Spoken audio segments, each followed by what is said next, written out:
নমস্কার, সবাই কেমন আছো? চলে এলাম হেসেলে। আজ স্থির করেছি কন্টিনেন্টাল ডিশ বানাবো 3 রকমের। সটেড ভেজিটেবল, গ্রিল চিকেন আর হোয়াইট সস পাস্তা।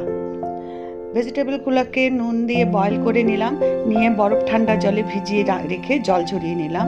নুনগুলোকে চিকেনে নুন গোলমরিচ দিয়ে রসুন পেস্ট দিয়ে মেখে নিয়ে কড়াইতে মাখন রসুন কুচি দিয়ে তারপরে এপিট ওপিট করে নিভু আছে ঢাকা দিয়ে রেখে 2 রকমের স্মোকি বারবিকিউ সস আর স্টিয়ার ফ্রাই সস দিয়ে ভালো করে চিকেনের মধ্যে ঢুকিয়ে হালকা আঁচে ঢেকে রেখে দিতে হবে, দেবো সফট হয়ে যাওয়ার জন্য। আর এদিকে ভেজিটেবলগুলোকে রসুন মাখনের মধ্যে ভালো করে নেড়ে চেড়ে স্টিয়ার ফ্রাই সস দিয়ে নুন গোলমরিচ দিয়ে ভালো করে নেড়ে চেড়ে রেডি করে নেব।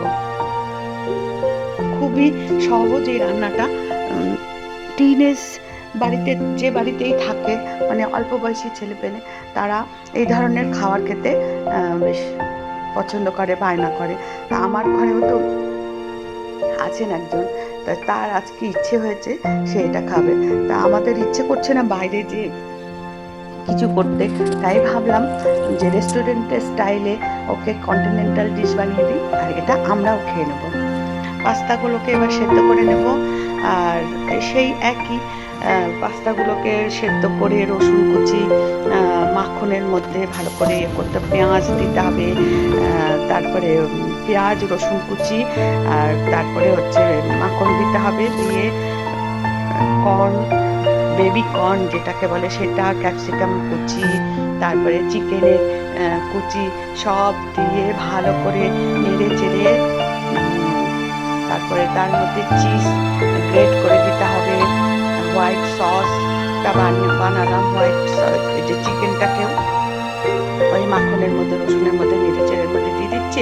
হোয়াইট সস মাখন দিয়ে ময়দা দিয়ে ভালো করে নেড়ে চেড়ে দুধ দিয়ে হোয়াইট সস বানিয়েছিলাম সেটাকে এবার দিয়ে দিলাম। এর মধ্যে চিলি ফ্লেক্স দেব, গোলমরিচ দেব, নুন দেব, দিয়ে ভালো করে নেড়ে চেড়ে white sauce pasta ready. Olive দেব, অলিভ মানে জলপাইয়ের কুচি দেব। ব্যাস, রেস্টুরেন্টের স্টাইলে বানিয়ে ফেললাম কন্টিনেন্টাল ডিশ। আমি রিভিউ পেয়েছি আমার নাতনির কাছ থেকে যে একেবারেই রেস্টুরেন্টের স্বাদ এসেছে, সে পেয়েছে। আমরাও খুশি হয়ে গেলাম। ওকে বাইরে না নিয়ে যে ঘরে হাইজেনিকভাবে তৈরি করলাম কন্টিনেন্টাল ডিশ, ওকে খাইয়ে তৃপ্তি করতে পারলাম, নিজেরাও খেয়েছি। তোমরাও একবার বানিয়ে দেখো, খুব খুব সোজা, খেতে তো খুবই ভালো। আর আমিও ভীষণ পাস্তা পছন্দ করি।